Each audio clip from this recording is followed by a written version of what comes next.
A paz do Senhor, irmãos, que Deus continue abençoando as vossas vidas. Você que tem nos acompanhado, nesse canal da IAMAD, Igreja Assembleia de Deus, Ministério Amigos de Deus, Pastor Elcio, quem vos fala neste momento. Quero agradecer a Deus pela tua vida. Você que já é inscrito no nosso canal, deixa o seu like aí, deixa o seu comentário, que é de suma importância. Também, se quiser deixar uma sugestão de assuntos para ser abordado aqui a respeito da palavra do Senhor, estaremos aí lendo o seu comentário, a sua sugestão, e na medida do possível, Deus assim nos concedendo a oportunidade, estaremos abordando o tema que foi escolhido, proporcionado por você aí. Que Deus continue abençoando a tua vida. E você que ainda não se inscreveu, se inscreva nesse canal, esse projeto, o Lendo a Bíblia, com você de hoje. Um projeto que Deus colocou nos nossos corações e tem nos dado a oportunidade de trazer pequenas porções a respeito da palavra de Deus. E hoje eu quero trazer aqui no Evangelho de Mateus, capítulo 13, o verso 24, que nos diz assim: propôs-lhe outra parábola, dizendo: o reino dos céus é semelhante ao homem que semeia boa semente no seu campo, mas dormindo os homens, veio o seu inimigo e semeou o joio no meio do trigo e retirou-se. É interessante estarmos lendo as parábolas que Jesus escreveu através de Mateus, propriamente dito, as 8 parábolas que se encontram narradas no livro de Mateus, trata exatamente do reino dos céus, da obra de Deus. Jesus fez questão de deixar isto bem explícito aqui no livro de Mateus. Mateus, para quem não sabe, Mateus era um coletor de impostos do Império Romano. Mateus, o seu nome no hebraico é Matiahu, conhecido como cobrador de impostos, publicano, onde muitos até o odiavam por ele ser um cidadão judeu, mas estava ali inserido na época dentro do órgãos públicos, vamos botar aqui hoje da prefeitura, ali, mas tratando de assuntos concernentes ao Império Romano, ou seja, na linguagem, na visão ampla dos seus patriotas, dos seus compatriotas, melhor dizendo, era visto como um desertor da fé, ou um que negou as suas origens, e pulou por outro lado. Mas a Bíblia não fala que Mateus era isso, mas vem trazendo as qualificações de um homem que, humanamente falando, precisaria de recursos para sobreviver, e nada contra a quem se envolve nessa área, da política, na área pública, do governo, mas não se tratando disso aqui, mas falando um pouco a respeito disso, Mateus, ele estava inserido nessa área, porém, Mateus era uma pessoa qualquer, comum, até que chega um dado momento que ele se encontra com Jesus. Existe um texto que Jesus olha para ele e ele olha também para Jesus e automaticamente ele começa a sentir um temor, uma reverência, né? Uma ardência no teu coração, podemos dizer assim, e Jesus o chama. E o chamado foi explícito, foi imediato. Diz o texto que Mateus largou tudo e foi seguir Jesus. E Jesus confiou a Mateus, né, a escrever esse livro, que é de suma importância para nós, visto que ele trata de coisas a respeito do reino de Deus.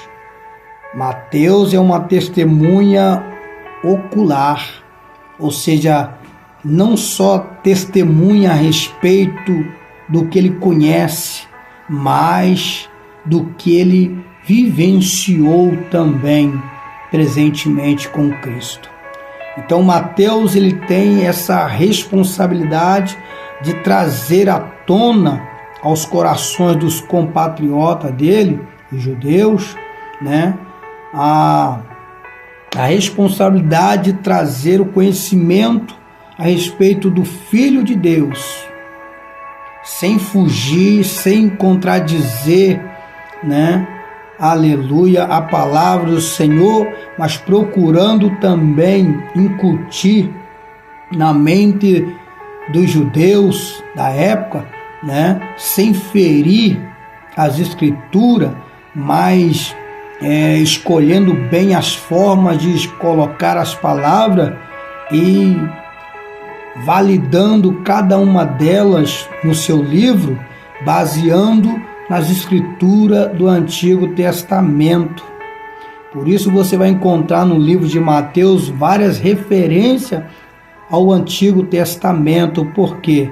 Porque o objetivo de Mateus era trazer, aleluia, o conhecimento das escrituras do Antigo Testamento numa visão ampla, no sentido de cumprimento das escrituras através do Filho amado, Jesus Cristo, Filho de Deus.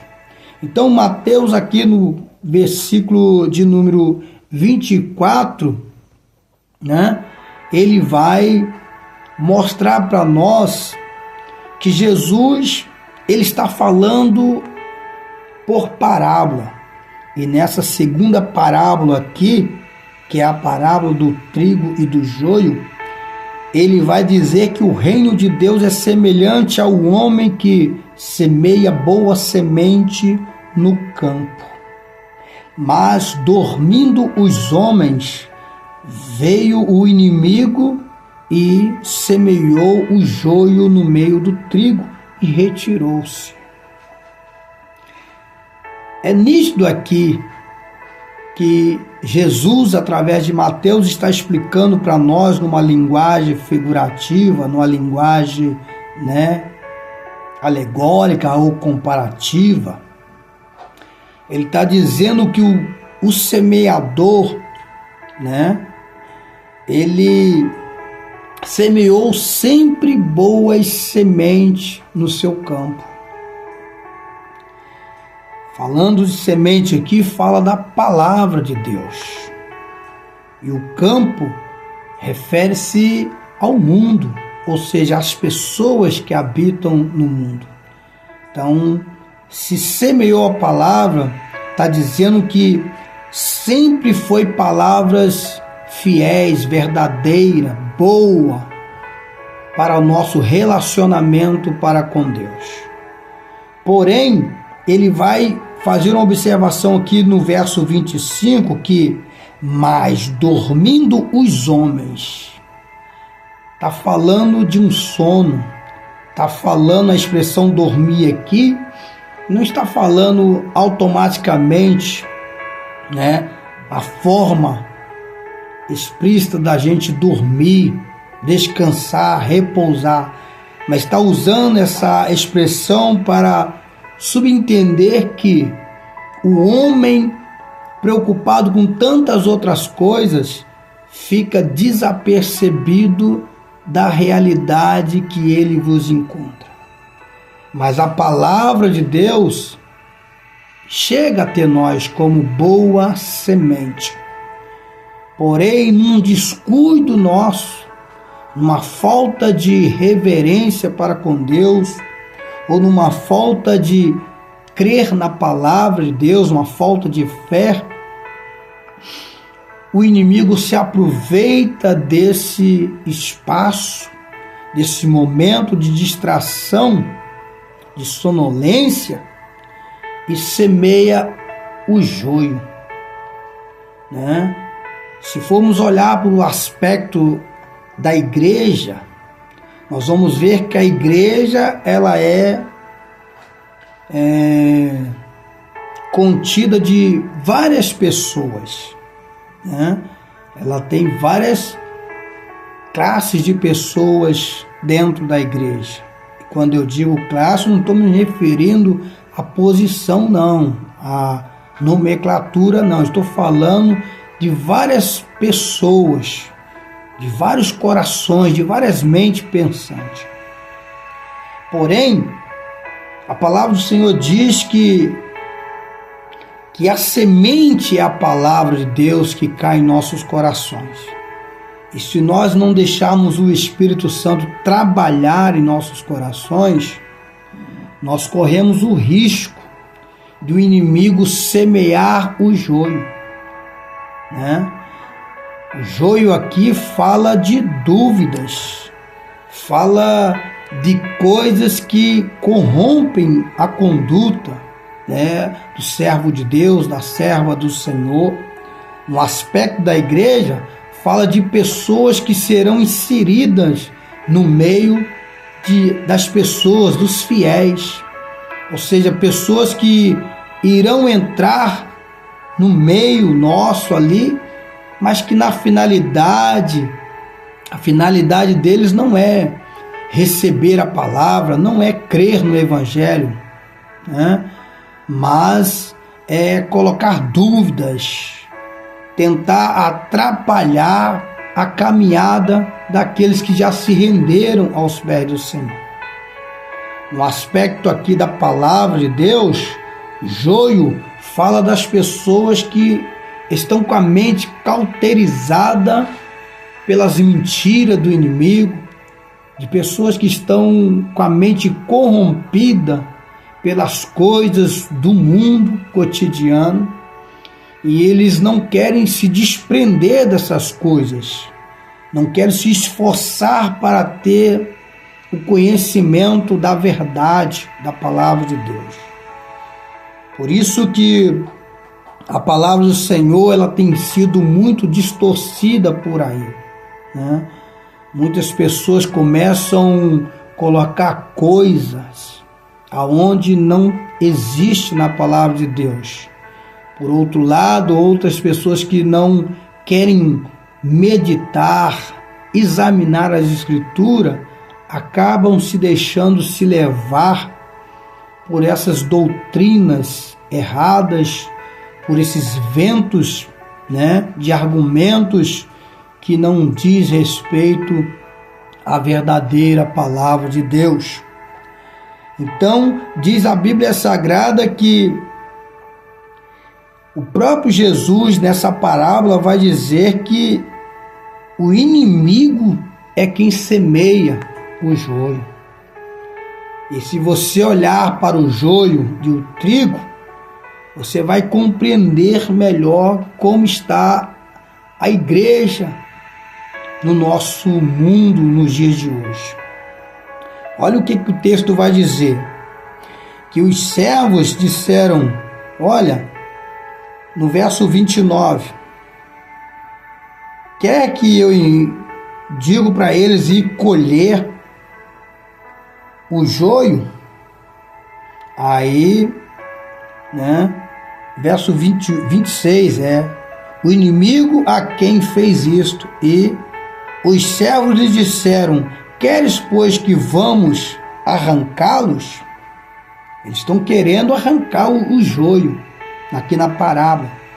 Mas aí Jesus disse, porém eles lhe disse, não, para que ao colher o joio não arranque também o trigo com ele.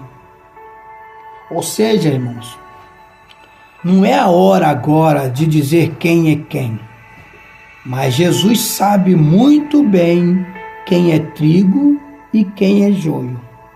Em outras palavras, Jesus sabe muito bem quem quer ter um encontro com ele e quem não quer. Quem quer se render aos pés de Jesus e aceitar ele como Salvador e quem não quer. É um direito que todo mundo tem. Segundo a Bíblia Sagrada, fala do livre-arbítrio, que todo mundo tem o direito de escolher, né? O próprio Evangelho de João, capítulo de número 1, verso 11 e 12, fala que Jesus veio para os seus e os seus não o receberam, não quiseram receber Jesus. Aí Jesus abre a porta do reino para todos aqueles que querem receber o reino dos céus. Aí ele fala assim, mas a todos quanto o receberam, foi-lhe dado o poder ou o direito de serem feitos filhos de Deus, os quais não nasceram da vontade do homem, não nasceram da vontade da carne, mas sim da vontade de Deus, né? Olhando para essa explicação em João, você vai entender que todas as pessoas que vão para a igreja através de um convite, através de uma insistência de um amigo, a tendência, irmão, não vou dizer que aqui é regra, mas a tendência é não permanecer. Por quê? Porque está indo por insistência de um amigo ou pelo companheirismo de uma pessoa, né? Mas nunca foi no sentido de se arrepender, reconhecer os seus pecados e saber que precisa de Jesus como Salvador. Por isso, a desistência vem a longo ou a curto prazo. E diga-se de passagem, geralmente quando as pessoas saem do Evangelho, transfere a culpa para aqueles que ficou servindo a Deus. É muito comum isso, você se deparar com situações assim, que fulano saiu da igreja por causa de Bertano, né? Por causa de Cicrano. Mas na realidade não houve conversão, não houve arrependimento, né? Nunca teve uma sinceridade da parte dele para com Deus. E Deus já conhece essas pessoas, né?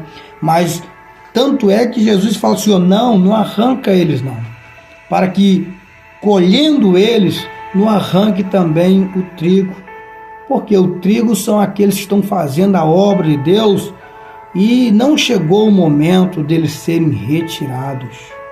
Então Jesus deixa eles crescerem juntos. E se você olhar para a agricultura, né, ali na Palestina, você vai ver que na época, né, que Jesus estava falando isso, Jesus estava usando essa ilustração justamente porque era coisa cotidiana dos judeus naquela época ali, né? O trigo e o joio, eles são muito parecidos. Até mesmo quem conhece, né, tanto o joio como o trigo, se colocar juntos sem ele ver, ele fica sem saber quem é quem. Mas tem uma forma de saber. Isso leva um tempo. Por isso que Jesus usou a expressão, deixa eles crescerem juntos. Porque Jesus sabia que se eles forem colher o trigo, eles iam chegar lá e ver todo mundo igual. Não é assim que você chega numa igreja, você vê todo mundo, parece que todo mundo é crente. É comum alguém de fora que não está naquele ambiente, né, da igreja, não participa dos cultos, é comum eles olharem para todos que estão ali dentro daquele templo, dentro daquela igreja, dizer que todo mundo é crente, porque se entrou dentro da igreja, subsintende para aqueles que não conhecem o convívio da igreja, dizer que são crentes, né? Aí no primeiro deslize da pessoa, a pessoa fala, ó, ser crente igual aquela ali, prefiro estar no mundo. É porque na verdade ele não entrou na igreja, né, para saber de fato quem é quem que serve a Deus. Não estou falando aqui de perfeição, de santidade, não. Estou falando de coração aberto para as coisas de Deus. Você quer ver um exemplo? Você vai pegar fácil, né? Você coloca uma pessoa, duas pessoas crentes, elas se encontrando numa rua, num beco, numa viela, ou no meio da cidade, né? Você vai ver que elas começam a conversar de algumas coisas seculares, mas é questão de minuto, a conversa muda, eles vão conversar sobre a palavra de Deus, né? Porque são servos do Senhor, estão cheios da palavra de Deus. Contrapartida, se você pegar umas pessoas que vão na igreja, frequentam a igreja, e elas se encontrarem nos mesmos local que eu te falei aqui, que eu citei, você vai ver que elas começam a falar, talvez, da palavra de Deus. Em questão de segundo, muda a conversa. Já pula para o mundo secular. Porque não estão ligados na videira. E aqui na palavra de Deus, Deus disse que como conseguir distinguir um do outro, visto que são tão parecidos. Mas aqui no verso 30 vai dizer assim, ó, deixa crescer ambos juntos até a ceifa. E por ocasião da ceifa direi ao ceifeiro, colhei primeiro o joio e atai-o em molho para o queimar, mas o trigo ajuntai-o no meu celeiro. Como que os anjos aqui vão distinguir quem é quem? Por quê, irmãos? Porque a palavra de Deus diz que os anjos é que vão recolher, né? Vão colher primeiro o joio. O joio fala daquelas pessoas que estavam na igreja, mas não quiseram nada com Jesus. Estavam ali de aparência, né? Mas o coração estava longe de Deus. Então os anjos vão vir, vão recolher, né? E vão lançar no fogo. Segundo a Bíblia, na escatologia bíblica, você vai aprender que essa linguagem aqui fala do lago de fogo, aonde nunca mais aqueles que não querem nada com Jesus vão sair de lá. Mas o trigo, em contrapartida, eles vão colher, vão ajuntar no celeiro de Deus. Vão ajuntar no celeiro de Deus. Pastor, como é que sabemos a diferença entre o trigo e o joio? Segundo os especialistas na agricultura judaica lá, eles falam que para você descobrir o joio, a diferença entre o joio e o trigo, é só através da estação, ou seja, na época que o joio não consegue se esconder. Por quê? O trigo começa a florescer, o trigo começa a aparecer os frutos, os grãos.